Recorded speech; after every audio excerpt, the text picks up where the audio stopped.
उभारण्यात आलेलं होतं। तब्बल 200 खाटांचं हे सोयीयुक्त अत्याधुनिक असं रुग्णालय तेव्हा उभारण्यात आलेलं होतं, परंतु आता जर आपण पाहिलं तर तब्बल 3 वर्षानंतर देखील हे रुग्णालय जे आहे ते सुरू होऊ शकलेलं नाहीत।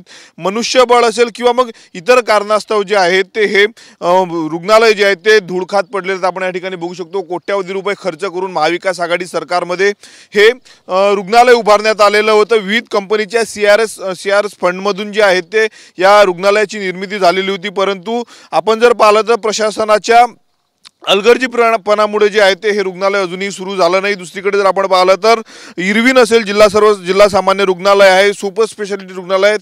या रुग्णालयामध्ये जर आपण पाहिलं तर रुग्णांना खाटा नाहीत, व्यवस्था नाही उपचाराची। तिकडे इरविन रुग्णालयामध्ये जर आपण पाहिलं तर एका खाटांवर 2 रुग्ण जे आहेत ते उपचार घेत असतात। मात्र दुसरीकडे जर आपण पाहिलं तर 200 खाटांचं अत्याधुनिक असं जे रुग्णालय आहे ते बंद पडून आहेत। जवळपास जर आपण पाहिलं तर या ठिकाणी संपूर्ण सोयी सुविधायुक्त असं हे रुग्णालय तेव्हा उभारण्यात आलेलं होतं। सध्याचं वॉल कंपाऊंडचं काम सुरू आहे, परंतु रुग्णालय मात्र अजूनही सुरू झालेलं नाही। याबाबत लोकप्रतिनिधी देखील उदासीन असल्याचं जे आहे ते समोर आलेलं आहे। रुग्णांची गैरसोय सध्या सर्वसामान्य रुग्णालयामध्ये होत आहेत।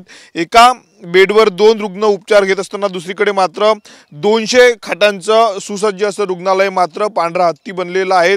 झाडं झुडपं असेल, बाभळीचे काटेचं संपूर्ण या भागामध्ये जे आहे ते तयार झालेले आहेत, परंतु रुग्णालय मात्र जे आहे ते अजूनही सुरू झालेलं नाही। त्यामुळे रुग्णालय केव्हा सुरू होणार आहेत असा प्रश्न जो आहे तो रुग्णांनी उपस्थित केलेला आहे। कॅमेरामन अनिकेत दहातोंडेसह मी स्वप्नील उमाप, TV9 मराठी, अमरावती।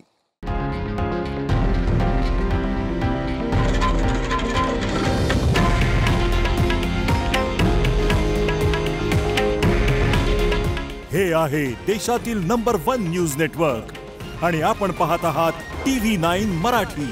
काळजी तुमची, हित महाराष्ट्राचं।